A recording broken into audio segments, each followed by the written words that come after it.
आधीच खरं तर वाहतूक कोंडीनं बेजार झालेल्या ठाण्यातील घोडबंदरमधील नागरिकांना आता आजपासून पुढचे 4 दिवस आणखी वाहतूक कोंडीचा सामना करावा लागणार आहे। सार्वजनिक बांधकाम विभागानं गायमुख घाटाचं पुन्हा दुरुस्तीचं काम हाती घेतलंय आणि त्यामुळे 29 एप्रिल पर्यंत एक मार्ग बंद ठेवण्यात येईल।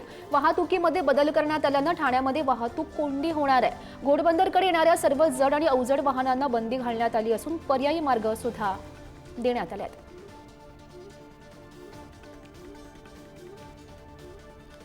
ठाणेकरांना आणि घोडबंदर रोड वासियांना दररोजचा वाहतूक कोंडीचा त्रास सहन करत असताना आता पुढच्या 29 एप्रिल पर्यंत आणखीन मनस्ताप सहन करावं लागणार आहे। त्याचं कारण म्हणजे घोडबंदर रोडवरती असणाऱ्या गायमुख रस्त्याचं काम जे आहे ते प्रशासनाकडनं दुरुस्तीचं हाती घेण्यात आलेलं आहे आणि त्यासाठी आजपासून ते 29 एप्रिल पर्यंत या रस्त्यावरती वाहतूक बंदी लागू करण्यात आलेली आहे, ज्यामध्ये जड आणि अवजड वाहनांना जे आहेत ते बंदी घालण्यात आली असताना आज सकाळपासूनच अनेक जड अवजड वाहनं जे आहेत ती रस्त्यावरती आपल्याला पाहायला मिळते आणि याचाच परिणाम जो आहे तो ठाण्याच्या वाहतुकीवरती मोठ्या प्रमाणात झालेला पाहायला मिळतोय। तर दुसरीकडच्या मार्गावरती बघितलं तर अर्धा तासासाठी त्या रस्त्यावरची म्हणजे ठाण्याहून घोडबंदरकडे येणाऱ्या रस्त्याची वाहतूक जी आहे ती बंद करण्यात आलेली आहे।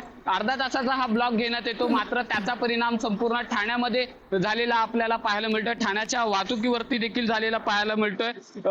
या कामाचं काम सुरू असताना प्रशासनाने पर्यायी मार्ग जे आहेत ते निवडलेले आहेत। भिवंडी, मानकोली, टाकोली या रस्त्यांवरनं जाण्याचं आवाहन प्रशासनाकडनं करण्यात आलेलं आहे, मात्र वाहनं जी आहेत ती पर्यायी मार्गाचा वापर न करता याच